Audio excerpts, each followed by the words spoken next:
Assalamu alaikum students. Dear students, today we are going to study second type of hybridization, that is sp2 hybridization. हमने अपने last lecture में पढ़ा था sp3 hybridisation, जिसके according हमने ये सीखा था कि हमारे पास जो कार्बन है ये बाज़ ऑर्गेनिक कंपाउंड में तो हमें सैचुरेटेड नज़र आती है और बाज़ कंपाउंड ऑर्गेनिक कंपाउंड ऐसे होते हैं जहाँ पे अनसैचुरेटेड कंपाउंड होते हैं। ठीक हो गया। तो सबसे पहले किसी भी कंपाउंड की जो हाइब्रिड डायग्राम है उसको एक्सप्लेन करने के लिए सबसे पहले तो हमें ये नोट करना पड़ेगा कि जो कार्बन है वो किस फॉर्म में, मीन के सैचुरेटेड फॉर्म में या फिर कि अनसैचुरेटेड फॉर्म। अब जब कार्बन सैचुरेटेड होती है तो उसके अंदर sp3 हाइब्रिडाइजेशन के ज़रिए हम उनकी डायग्राम को एक्सप्लेन करते हैं, जबकि जहाँ पे कार्बन अपना अनसैचुरेटेड फॉर्म में होगी, मीन कि वो डबल बॉन्ड या ट्रिपल बॉन्ड के साथ किसी दूसरे एटम के साथ जुड़ी होगी, तो वहाँ पे हम जो हाइब्रिडाइजेशन यूज़ करेंगे वो sp2 या फिर sp3 हो सकती है। जैसे कि अब देखें कि सैचुरेटेड कार्बन को आप किस तरह से आइडेंटिफाई कर सकते हैं। नंबर 1, लास्ट लेक्चर भी मैंने आपको एक छोटा सा नोट लिखवाया था जिसके अकॉर्डिंग हम ये बात करते हैं कि अगर एक कार्बन 4 सिग्मा बॉन्ड बना रही हो, 4 सिग्मा बॉन्ड, तो उस केस में वो कार्बन होगी sp3 हाइब्रिडाइज। फॉर एग्जांपल हम बात करते हैं यहाँ पे CH4 मॉलिक्यूल की। अब जो CH4 मीथेन इसको बोलते हैं, इसमें आप देखेंगे कि चारों जो हाइड्रोजन है वो कार्बन के साथ एक सिंगल बॉन्ड के ज़रिए जुड़े होते हैं। तो all single bonds are sigma bond. ठीक हो गया, all single bonds are sigma bond. तो यहाँ पे ये कार्बन क्या है, सैचुरेटेड है। इसके अलावा अगर हम बात करें क्लोरोफॉर्म की, तो क्लोरोफॉर्म की स्ट्रक्चर के अंदर भी कार्बन के साथ एक हाइड्रोजन होता है और 3 Cl लगे हुए होते हैं। तो यहाँ पे भी जो कार्बन मौजूद है, ये ओवरऑल जो चारों बॉन्ड इसके बन रहे हैं ये सिग्मा बॉन्ड है। तो इस केस में भी कार्बन क्या है, sp3 हाइब्रिडाइज और ये सैचुरेटेड कार्बन है। तो इस तरह के जो कंपाउंड जहाँ पे आपको कार्बन के 4 सिग्मा बॉन्ड मिलेंगे, तो इसको हम बोलते हैं कि ये हमारे पास जो कार्बन होती है ये sp3 हाइब्रिडाइज होगी। तो इसके अकॉर्डिंग इस तरह के जो कंपाउंड्स की जो डायग्राम्स बनती हैं वो हमारे पास आ जाएंगी कौन सी, टेट्राहेड्रल। कौन सी आ जाएंगी, टेट्राहेड्रल। ठीक हो गया। लेकिन आज हम पढ़ने जा रहे हैं वो sp2 हाइब्रिडाइजेशन और sp हाइब्रिडाइजेशन। कोशिश यही होगी कि हम आज के लेक्चर में sp हाइब्रिडाइजेशन को भी पढ़ लें। ठीक हो गया। अब देखिए यहाँ पे sp2 hybridisation, basically sp2 hybridisation हम यूज़ करेंगे in order to explain the hybrid diagram of unsaturated compound. मतलब sp2 हाइब्रिडाइजेशन हम यूज़ करते हैं उन कंपाउंड्स की शेप्स को डिस्क्राइब करने के लिए जो क्या होते हैं, अनसैचुरेटेड कंपाउंड। अब अनसैचुरेटेड में भी हमारे पास 2 तरह के कंपाउंड होते हैं। कुछ कंपाउंड ऐसे होंगे जिनके अंदर डबल बॉन्ड आ रहा होता है, कार्बन कार्बन का डबल बॉन्ड होगा। इसके अलावा कुछ ऐसे अनसैचुरेटेड भी होते हैं जिनमें हमारे पास कार्बन और कार्बन का आपस में क्या बन रहा होता है, ट्रिपल बॉन्ड। ठीक हो गया। तो अगर डबल बॉन्ड वाले अनसैचुरेटेड कंपाउंड हैं तो यहाँ पे हम sp2 के ज़रिए उनकी शेप्स को, उनकी ज्योमेट्री को डिस्क्राइब करेंगे। इसके अलावा अगर ट्रिपल बॉन्ड वाले अनसैचुरेटेड आ रहे हैं तो उनको हम बोलते हैं अल्काइंस। तो अल्काइंस के केस में हम यूज़ करेंगे sp हाइब्रिडाइजेशन। ठीक हो गया। जैसे फॉर एग्जांपल आपसे कहा जाता है कि भाई बताएं कि अगर हमने CH2 इथीन मॉलिक्यूल की हमने क्या बनानी है, हाइब्रिड डायग्राम बनानी है। तो इस केस में सबसे पहले आप ये देखेंगे कि कार्बन हमारा सैचुरेटेड है या अनसैचुरेटेड। तो दूसरा जो मैंने आपको पॉइंट लिखाया था कि अगर कार्बन 3 सिग्मा बॉन्ड बना रही हो और एक पाई बॉन्ड बना रही हो, तो देन जो कार्बन की हाइब्रिड स्टेट होगी ना वो होगी sp2। क्या होगी, sp2। अब यहाँ पे देखिए ज़रा, हमने कार्बन की क्या देखनी है कि कार्बन कितने सिग्मा बॉन्ड और कितने पाई बॉन्ड बना रहा है। तो फर्स्ट ऑफ ऑल तो आपने यहाँ पे आइडेंटिफिकेशन करनी है कि कार्बन sp3 है, sp2 है या कि sp हाइब्रिड है। ठीक हो गया। तो आप इसके बॉन्ड गिने, ये सिग्मा बॉन्ड, ये भी क्या होगा, सिग्मा बॉन्ड। अब जहाँ पे डबल बॉन्ड होता है वहाँ पे एक सिग्मा बॉन्ड और एक क्या होता है, पाई बॉन्ड। आप इस कार्बन के भी देखेंगे तो यहाँ पे सिग्मा है, यहाँ पे ये भी सिग्मा। ठीक हो गया।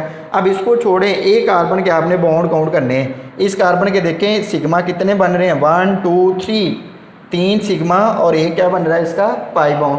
तो जहाँ पे कार्बन 3 सिग्मा बॉन्ड बनाए और एक पाई बॉन्ड बनाया तो वहाँ पे कार्बन की जो हाइब्रिड स्टेट होगी वो कौन सी होगी, sp2 हाइब्रिड स्टेट होगी। ठीक हो गया।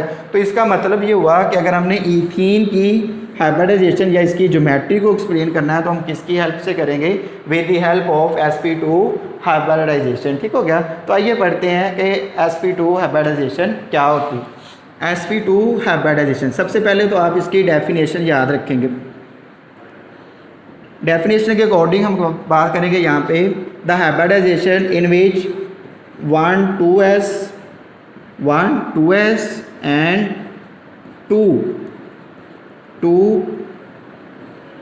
2p atomic orbitals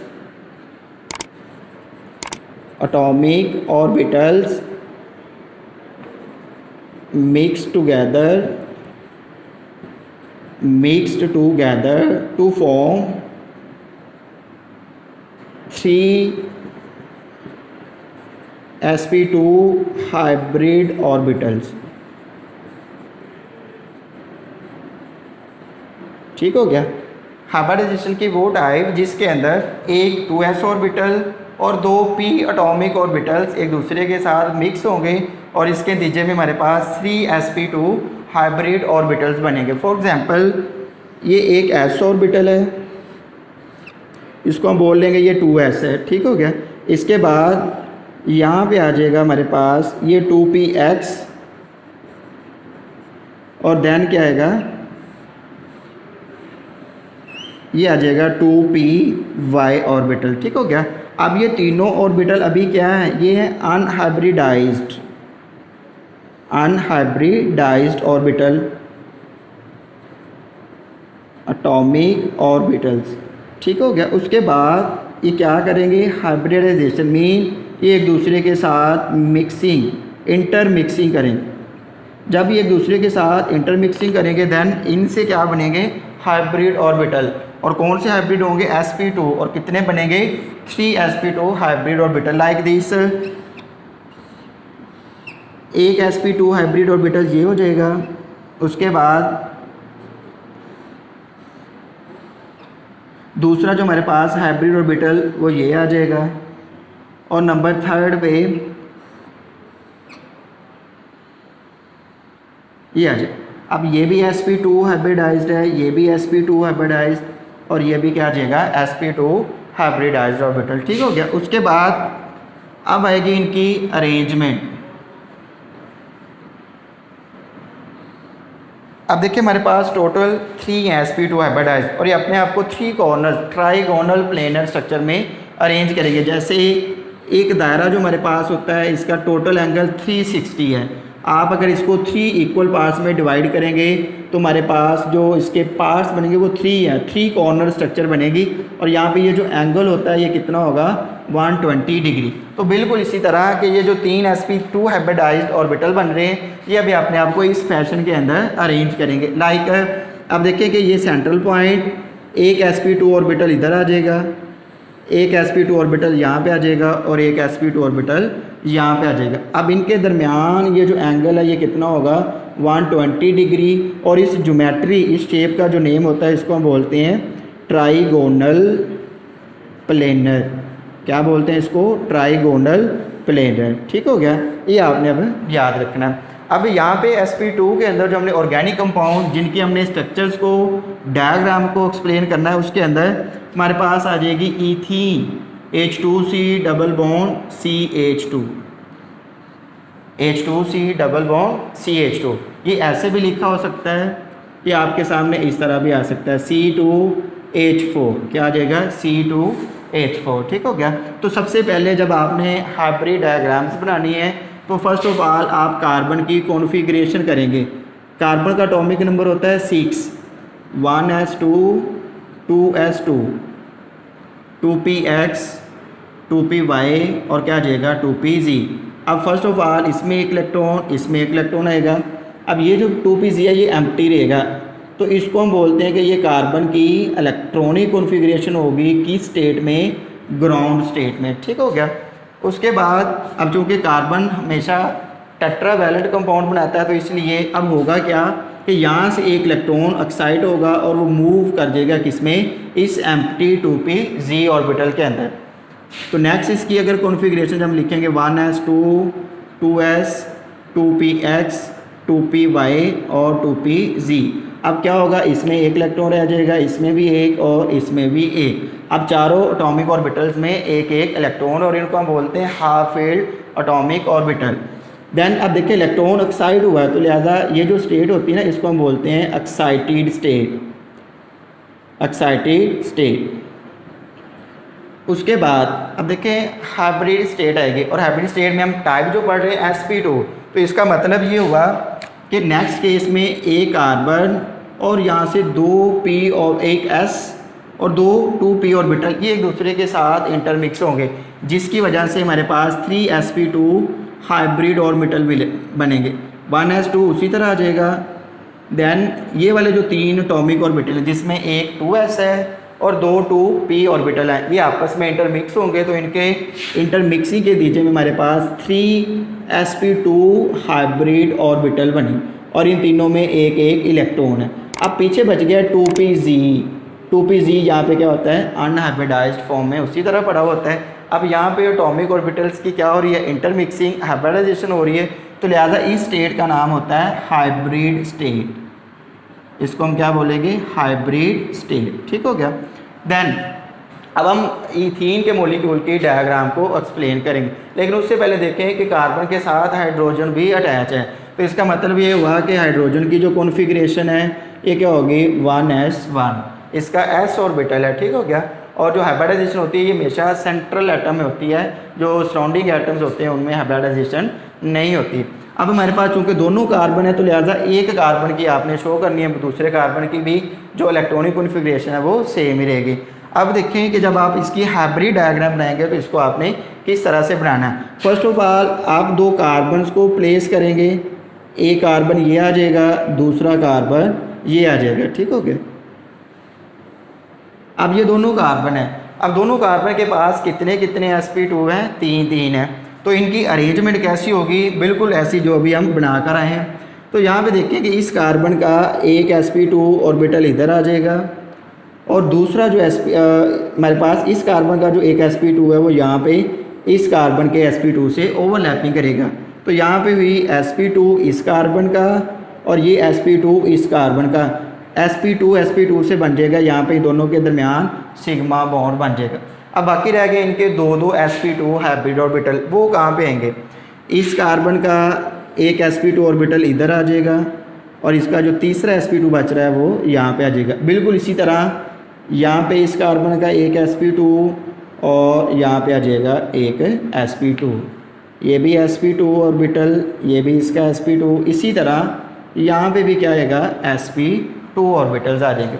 अब ज़रा देखें कि दोनों कार्बन के साथ 2 हाइड्रोजन लगे हुए हैं, तो इसका मतलब ये हुआ कि दोनों कार्बन ने क्या किया, अपने एक sp2 को यूज़ करके आपस में सिग्मा बॉन्ड बना लिया। अब बाकी जो 2 बच रहे हैं sp2 जैसे और यहाँ पे इसका sp2, ये दोनों अब sp2 मिलेंगे हाइड्रोजन के 1s के साथ, क्योंकि कार्बन के साथ कितने हाइड्रोजन अटैच हैं, 2। तो हम क्या करेंगे, अब चूँकि 1s है तो 1s की शेप कैसी होती है, स्फेरिकल, तो यहाँ पे हम मेंशन करेंगे ये एक हाइड्रोजन का 1s, ये दूसरे हाइड्रोजन का 1s, इसी तरह यहाँ पे भी हाइड्रोजन का 1 और ये दूसरे हाइड्रोजन का 1s। तो यहाँ पे कार्बन का sp2 ओवरलैप कर रहा है हाइड्रोजन के s के साथ, इसी तरह यहाँ पे भी कार्बन का sp2 हाइब्रिड ओवरलैपिंग कर रहा है किसके साथ, हाइड्रोजन के s के साथ। बिल्कुल इसी तरह यहाँ पे भी ऐसे ही होगा, ये हाइड्रोजन ये दूसरा हाइड्रोजन। अब ज़रा देखें हमारे पास जितने भी बॉन्ड बन रहे हैं हेड से हेड ओवरलैपिंग हो रही है, मतलब सिग्मा बॉन्ड बन रहे हैं। तो लेकिन अब इस केस में क्या हुआ है कि जब डबल बॉन्ड होता है तो हमने कहा एक सिग्मा होता है और एक बॉन्ड कौन सा होता है, पाई बॉन्ड होता है। अब पाई बॉन्ड की फॉर्मेशन कैसे होगी, यहाँ तक सिग्मा फ्रेमवर्क तो बन गया, पाई बॉन्ड कैसे बनेगा, तो उसके लिए बेटा देखें कि यहाँ पे हमारे पास 2pz ऑर्बिटल दोनों कार्बन के पास पड़ा हुआ है, जो कि अनहाइब्रिडाइज्ड है, ना तो इसकी शेप चेंज हुई है ना ही इसकी एनर्जी। ये जिस तरह पी की शेप होती है उसी तरह इस शेप में पड़ा हुआ है। और पी शेप के मतलब पी ऑर्बिटल की शेप कैसी होती है, आपको पता है कि ये शेप कैसी होती है, डम्बल लाइक। तो इसका मतलब ये हुआ कि इस कार्बन के पास भी एक 2pz है और इस कार्बन के पास भी क्या पड़ा हुआ है, एक 2pz ऑर्बिटल पड़ा हुआ है, जो कि क्या है, अनहाइब्रिडाइज्ड है, और इसकी शेप कैसी है, डम्बल लाइक। अब ज़रा गौर करें तो ये दोनों ऑर्बिटल्स एक दूसरे के पैरेलल आ रहे हैं, ठीक हो गया। तो जब ये ऑर्बिटल एक दूसरे के साथ ओवरलैपिंग करेंगे तो इनकी ओवरलैपिंग हेड टू हेड नहीं होगी, बल्कि कैसे होगी, साइड बाय साइड ओवरलैपिंग होगी, ठीक हो गया। अब इस तरह से स्ट्रक्चर बनेगी। नेक्स्ट अगर हम देखें कि ये एक कार्बन, ये दूसरा कार्बन, यहाँ पे देखें हेड से हेड मिला, सिग्मा बॉन्ड बन गया, ठीक हो गया। उसके बाद यहाँ पे ओवरलैपिंग हुई हेड से हेड, तो ये भी क्या बन गया, सिग्मा बॉन्ड। इसी तरह यहाँ पे कार्बन और हाइड्रोजन का ये सिग्मा बॉन्ड बन जाएगा, और इसी तरह इस साइड पे भी 2 हाइड्रोजन, तो ये भी क्या होंगे, सिग्मा बॉन्ड बन जाएगा। अब बात आती है पाई बॉन्ड की। तो पाई बॉन्ड कैसे बनना है, इन दोनों की ओवरलैपिंग से और साइड बाय साइड ओवरलैपिंग होगी। ये 2pz इस कार्बन का, ये 2pz इस कार्बन का। अब पाई बॉन्ड के केस में हम कहते हैं कि जो इलेक्ट्रॉन डेंसिटी होती है वो अबव द प्लेन हो सकती है या बिलो द प्लेन हो सकती है, ठीक हो गया। तो जब पाई बॉन्ड की फॉर्मेशन को शो करते हैं, हम ऊपर भी प्लेन के पाई बॉन्ड शो कर रहे होते हैं, नीचे भी कर रहे होते हैं, ठीक हो गया। क्यों, क्योंकि हमें कंफर्म नहीं होता कि electron density above the plane ज़्यादा है या बिलो द प्लेन है। तो इसलिए पाई बॉन्ड की फॉर्मेशन को हम कैसे रिप्रेजेंट करेंगे, पाई बॉन्ड की फॉर्मेशन, ये एक कार्बन, ये दूसरा कार्बन, इनके दरमियान क्या है, ये सिग्मा बॉन्ड, ये हाइड्रोजन लगा हुआ है, ये दूसरा हाइड्रोजन, इसी तरह इसके साथ ये हाइड्रोजन, यहाँ पे ये वाला हाइड्रोजन आ जाएगा। अब जब पाई बॉन्ड की फॉर्मेशन को शो करेंगे तो उसके लिए हम इस तरह से शो करते हैं कि ये पाई बॉन्ड ऊपर से भी बन सकता है और ये पाई बॉन्ड नीचे से भी बन सकता है। तो इस तरह क्या होगा कि हमारे पास ईथीन के मॉलिक्यूल के केस में 5 सिग्मा बॉन्ड बन रहे होते हैं और एक पाई बॉन्ड बनता है। तो ओवरऑल जो इसकी स्ट्रक्चर आपको नज़र आती है, जब हम इसको ड्रा करते हैं तो कार्बन कार्बन के दरमियान डबल बॉन्ड होता है, इधर हाइड्रोजन, यहाँ पे हाइड्रोजन, यहाँ पे हाइड्रोजन, ये होगा। और ये जो एंगल होता है ये 120 डिग्री का होता है और शेप का नेम होता है ट्राइगोनल प्लेनर। क्या होती है, ट्राइगोनल प्लेनर। तो इस केस में हमारे पास इस तरह जहाँ पे कार्बन डबल बॉन्डेड होगी वहाँ पे हमेशा कार्बन वो क्या होगी, sp2 हाइब्रिडाइज्ड होगी, ठीक हो गया। तो ये थी sp2 हाइब्रिडाइजेशन, जिसके अंदर हमने एक्सप्लेन किया है किसको, ईथीन मॉलिक्यूल को। एक्सरसाइज में एक क्वेश्चन है, वहाँ पे HC डबल बॉन्ड CH, इस मॉलिक्यूल की शेप आप लोगों ने खुद से ड्रा करनी है। तो बात वही है कि आप कार्बन को आइडेंटिफाई करेंगे तो कार्बन यहाँ पे आ जाएगी sp2 हाइब्रिड। अब sp2 क्यों आ रही है, क्योंकि यहाँ पे ये भी सिग्मा बॉन्ड बन रहा है, ये सिग्मा बॉन्ड है, यहाँ पे एक सिग्मा और दूसरा पाई बॉन्ड, तो 3 सिग्मा बॉन्ड और एक पाई बॉन्ड। जहाँ पे भी ये सिचुएशन होगी तो आप उसकी डायग्राम को एक्सप्लेन करेंगे with the help of sp2 hybridisation, ठीक हो गया। आप देखें कि ये थी sp2 हाइब्रिडाइजेशन। अब नेक्स्ट लेक्चर में इंशाल्लाह फिर हम पढ़ेंगे sp हाइब्रिडाइजेशन। इसको आप लोगों ने अच्छे से याद भी करना है और फिर ये जो एक्सरसाइज का क्वेश्चन है इसको आपने सॉल्व भी करना है, ठीक हो गया। इंशाल्लाह मिलते हैं नेक्स्ट लेक्चर में जिसमें हम पढ़ेंगे sp हाइब्रिडाइजेशन, ठीक हो।